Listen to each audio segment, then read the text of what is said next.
السلام علیکم ورحمۃ اللہ وبرکاتہ۔ الحمد للہ رب العالمین والعاقبۃ للمتقین والصلاة والسلام علی اشرف الانبیاء والمرسلین نبینا محمد وعلی آلہ وصحبہ اجمعین، اما بعد۔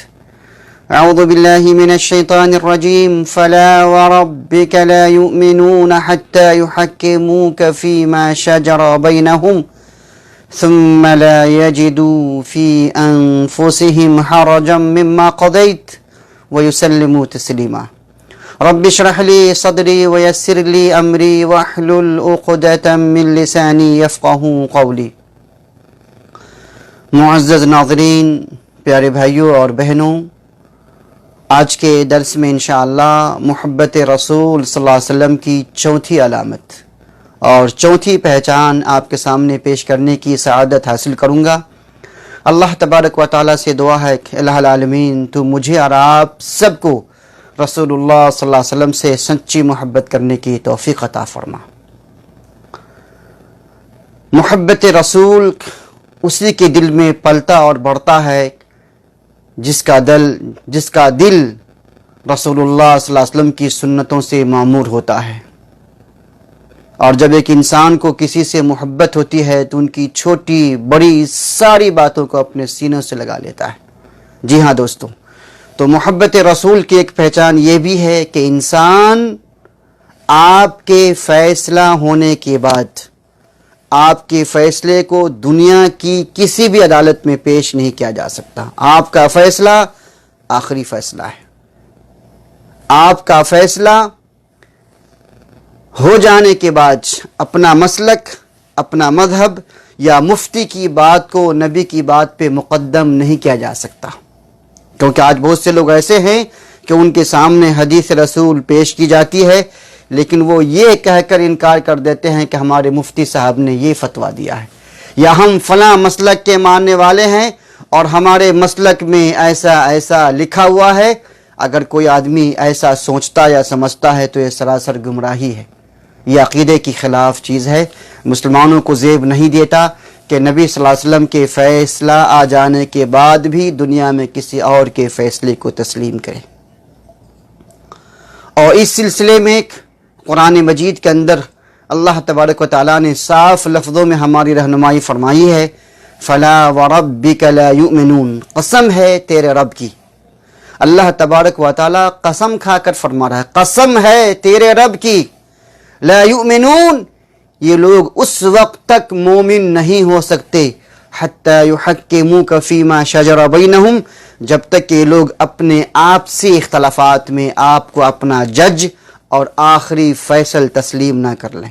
یہی نہیں، ثم لا یجدوا فی انفسہم حرجا مما قضیت، اور جو کچھ آپ نے فیصلہ کیا ہے اس فیصلے کے تعلق سے دل میں کچھ برا محسوس نہ کریں بلکہ اس پر راضی ہو جائیں، وَيُسَلِّمُوا تَسْلِيمًا، اور مکمل طور سے آپ کے فیصلوں کو تسلیم کر لیں۔ یہ ہے محبت رسول کی پہچان۔ اگر کسی مسئلے میں آپ کے مفتی صاحب نے کوئی فتویٰ دیا ہے اور پیارے نبی صلی اللہ علیہ وسلم کا فرمان کچھ اور ہے تو آپ کا فرض بنتا ہے کہ اپنے مفتی کی بات کو چھوڑ دو اور نبی کریم صلی اللہ علیہ وسلم کی بات کو تسلیم کرو، وہ بھی بلا چوں چرا، دل میں کچھ محسوس نہیں کرتے، خوشی خوشی تسلیم کرنا ہے۔ اگر ایسا جذبہ دل میں نہیں ہے تو پھر سمجھیے آپ کے دل میں یا تو نفاق ہے یا تو پھر کفر ہے یا پھر نبی سے سچی محبت نہیں ہے۔ ایک بہت ہی مشہور واقعہ ہے جو میں پیش کرنا چاہتا ہوں۔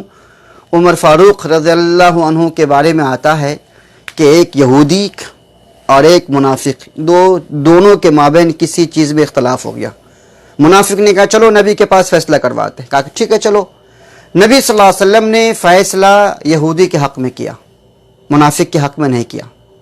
جو اپنے آپ کو مسلمان کہتا تھا، حقیقت میں وہ منافق تھا، وہ پکا مسلمان نہیں تھا۔ جب وہ لوگ وہاں سے نکلتے ہیں تو منافق کہتا ہے کہ مجھے یہ فیصلہ منظور نہیں۔ جی ہاں، جو ایسا کہے کہ قرآن کا فیصلہ، نبی کا فیصلہ مجھے منظور نہیں، مجھے میرا مسلک پیارا ہے، میرے لیے میرا مفتی سب سے بڑا ہے، آپ سمجھو وہ منافق ہے۔ ذرا سے اس کو سنیے۔ تو کہتا ہے کہ چلو عمر کے پاس چلو، کیونکہ ان کو پتا تھا عمر جلالی ہیں، جی وہ بات بات میں تیش میں آتے ہیں، چلو ان کے پاس چلتے ہیں۔ میں مسلمان ہوں اور یہ یہودی ہو، میرے حق میں فیصلہ کریں گے؟ چنانچہ وہ دونوں عمر کے پاس آتے ہیں اور اپنا فیصلہ رکھتے ہیں۔ تو عمر رضی اللہ عنہ فیصلہ کرنا چاہتے ہیں، تو فیصلہ کرنے سے پہلے یہودی کہتا ہے کہ میری ایک چھوٹی سی گزارش ہے۔ کیا ہے؟ بولو۔ کہا کہ بات یہ ہے کہ ہم آپ کے دربار میں آنے سے پہلے ہم نے یہ فیصلہ آپ کے نبی محمد الرسول اللہ صلی اللہ علیہ وسلم کے دربار میں پیش کیا تھا، اور انہوں نے میرے حق میں فیصلہ فرما دیا ہے، لیکن اس مسلمان کو منظور نہیں۔ تو آقا ٹھیک ہے، اب تھوڑا سا ٹھہر جاؤ۔ وہ اندر جاتے ہیں اور تلوار لے کے آتے ہیں، اور تلوار سے اس منافق کا سر تن سے جدا کر کے کہتے ہیں کہ جو آدمی نبی کے محمد الرسول اللہ کے زبانی فیصلے کو تسلیم نہیں کرتا، عمر ان کا فیصلہ زبان سے نہیں تلوار کی نوک سے کرتا ہے۔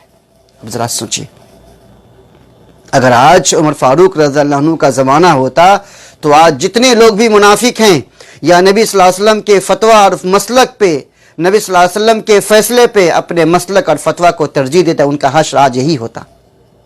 لہذا ہمیں چاہیے کہ ہم نبی کریم صلی اللہ علیہ وسلم سے اگر ہماری محبت سچی ہے تو ہم نبی کی بات کو، نبی کے فتویٰ کو، نبی کے فرمان کو، نبی کے احکام کو اپنے مسلک، مذہب اور تمام چیزوں پر ہم ترجیح دیں، اسے مقدم رکھیں۔ اختلاف کی جہاں تک بات ہے تو اختلاف ممکن ہے کہ ہم میں آپ میں اختلاف ہو جائے، اختلاف ہونا کوئی عیب کی بات نہیں، جبکہ مسلمانوں سے مطلوب ہے کہ اختلاف نہ کرو، لیکن کسی بات میں اختلاف ہو سکتا ہے۔ اگر اختلاف ہو جائے تو پھر کیا کرنا ہے؟ قرآن نے ہماری رہنمائی فرمائی ہے فَإِن تَنَازَعْتُمْ فِي شَيْءٍ فَرُدُّوهُ إِلَى اللَّهِ وَالرَّسُولِ، اگر کسی مسئلے میں اختلاف ہو جائے تو قرآن و حدیث کے مطابق فیصلہ کرو، اپنے اختلاف کو اللہ کی طرح پیش کرو، رسول کی طرح پیش کرو۔ آج ہمیں کیسے پیش کرنا ہے؟ اللہ کا کلام قرآن شریف موجود ہے، رسول کا فرمان احادیث موجود ہے، ہم اپنے فیصلے کو قرآن و حدیث پر پیش کریں، اور قرآن و حدیث جس کے حق میں فیصلہ کر دیں اسے بلا چوں چڑا اسے تسلیم کر لے۔ یہ ایک سچے مسلمان کی پہچان ہے، اور میں 2 دلیلیں دینا چاہتا ہوں اور اسی پہ بات اپنی ختم کر دوں گا انشاءاللہ۔ پہلی دلیل، جب نبی صلی اللہ علیہ وسلم کا انتقال ہوا، وفات ہو گئی، تو لوگ پورا مدینے میں کوہرام مچ جاتا ہے، یہاں تک کہ عمر فاروق رضی اللہ عنہ فرماتا ہے اگر کسی نے یہ کہا کہ نبی صلی اللہ علیہ وسلم کو موت آئی، اس کا سر میں تن سے جدا کر دوں گا، نبی کو موت نہیں آتی۔ انہیں نبی سے بہت ہی محبت تھی، وہ سوچ رہے تھے کہ نبی ہم سے الگ ہو ہی نہیں سکتے، ہم سے دور جا ہی نہیں سکتے۔ ابو بکر صدیق رضی اللہ عنہ تشریف لاتے ہیں، منبر پہ کھڑے ہوتے ہیں اور خطبہ دیتے ہیں، کہتے ہیں لوگوں سنو، تم میں سے جو انسان محمد الرسول اللہ کی عبادت کرتا تھا وہ جان لے فَإِنَّ مُحَمَّدًا قَدْ مَاتَ، کہ محمد صلی اللہ علیہ وسلم کو موت آ گئی، آپ مر گئے، آپ وفات پا گئے۔ اور تم میں سے جو شخص اللہ تبارک و تعالیٰ کی عبادت کرتا تھا وہ یہ جان لے فَإِنَّ اللَّهَ حَيٌّ لَا يَمُوتُ، کہ اللہ تبارک و تعالیٰ وہ ہمیشہ سے زندہ ہے اور وہ ہمیشہ زندہ رہے گا، اسے کبھی موت نہیں آنے والی۔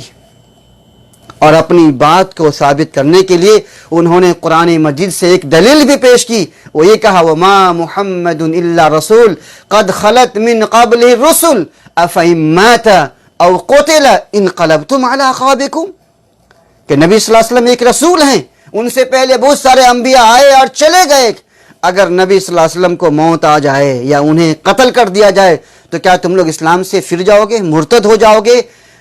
جی، جب انہوں نے اس آیت کریمہ کو جب پیش کیا تو عمر فاروق رضی اللہ عنہ فرماتے ہیں کہ مجھے ایسا لگا جیسے آج میں پہلی مرتبہ یہ آیت سن رہا ہوں اور آج یہ آیت کریمہ نازل ہوئی ہے۔ ان کا غصہ ٹھنڈا ہو جاتا ہے اور وہ یقین کر لیتے ہیں کہ ہاں نبی صلی اللہ علیہ وسلم کو موت آ گئی ہے۔ تو دیکھیے اختلاف ہوا، لیکن اختلاف کے بعد جب اللہ تعالیٰ کا فرمان پیش کیا گیا، نبی صلی اللہ علیہ وسلم کی حدیثیں پیش کی گئی تو ان کا غصہ ٹھنڈا ہو گیا اور انہوں نے حق قبول کر لیا۔ اور یہی ہمارا بھی طریقہ ہونا چاہیے کہ اگر ہم میں، آپ میں، یا 2 مسلک میں، 2 مذہب میں، 2 مسلمانوں میں، 2 مفتیوں میں کسی بات پہ اختلاف ہو جائے تو دونوں اپنی اپنی بات کے لیے دلیل پیش کرے، اور جس کی دلیل قرآن و حدیث سے ثابت ہو جائے یا قرآن و حدیث جس کی بات کا سمرتھن کرے، ہمیں وہ چیز تسلیم کر لینا چاہیے۔ جی ہاں، یہی ایک سچے مسلمان کی پہچان ہے۔ اور میں دوسری دلیل اس لیے بھی واضح دینا چاہتا ہوں کہ جب نبی صلی اللہ علیہ وسلم کا انتقال ہو گیا، آپ کی وفات ہو گئی، جب آپ اللہ کے پیارے ہو گئے، تو صحابہ کرام میں اس بات پہ بھی اختلاف ہوا کہ آپ کو کہاں دفن کیا جائے۔ کچھ لوگوں نے کہا مکہ میں، کچھ لوگوں نے کہا مدینے میں، کچھ لوگوں نے کہا قبرستان بقیع الغرقد میں۔ الغرض جب بہت ساری باتیں ہونے لگی تو اس وقت میں ابو بکر صدیق رضی اللہ عنہ تشریف لاتے ہیں، آپ کے پیشانی پہ بوسہ دیتے ہیں، دونوں آنکھوں کو بند کر دیتے ہیں اور لوگوں سے کہتے ہیں کہ سنو، میں نے نبی صلی اللہ علیہ وسلم کو فرماتے ہوئے سنا ہے، آپ فرماتے ہیں کہ نبی کو جہاں پہ موت آتی ہے، نبی کی جہاں سے روح قبض کی جاتی ہے، نبی جہاں پر وفات پاتے ہیں، انہیں اسی جگہ پہ دفن کیا جاتا ہے۔ اور نبی صلی اللہ علیہ وسلم کی موت کہاں ہوئی تھی؟ آپ کی پیاری بیوی صدیقہ کائنات عائشہ رضی اللہ تعالی عنہ کے گھر میں آپ کی موت ہوئی تھی، چنانچہ آپ کو وہاں سے دور کیا جاتا ہے، اسی جگہ پہ قبریں کھودی جاتی ہے اور وہیں آپ کو دفن کیا جاتا ہے۔ اب ذرا غور کیجئے، صحابہ میں اختلاف ہوا کہاں دفن کیا جائے، مکہ میں، مدینے میں، قبرستان میں، لیکن جب حدیث پیش کی گئی تو سب لوگوں نے اپنے اختلافات کو چھوڑ دیا اور حدیث رسول کے مطابق عمل کیا۔ ہمارا بھی فرض بنتا ہے کہ ہم بھی اسی نبی کی امت ہیں، صحابہ کرام جس نبی کی امت تھے، ہم بھی اسی نبی کا کلمہ پڑھتے ہیں، صحابہ جس نبی کا کلمہ پڑھتے تھے، ہم بھی اسی نبی سے محبت کرتے ہیں، صحابہ جس نبی سے محبت کرتے تھے، لہذا ہمیں بھی چاہیے کہ ہم صحابہ کرام کی طرح نبی صلی اللہ علیہ وسلم سے سچی محبت کریں۔ اگر آپس میں اختلافات ہو جائے کسی مسلک میں، کسی بات پہ، تو ہم اپنی بات کو قرآن و حدیث پر پیش کریں، اور جس کی بات کی تائید یا سمرتھن قرآن و حدیث سے ہو جائے ہمیں اس پر عمل کرنا چاہیے۔ اللہ تبارک و تعالیٰ سے دعا ہے الہ العالمین تو مجھے اور آپ سب کو کہنے سننے سے کہیں زیادہ اس پہ عمل کرنے کی توفیق عطا فرمائے، آمین۔ والسلام علیکم ورحمۃ اللہ وبرکاتہ، جزاکم اللہ خیرا۔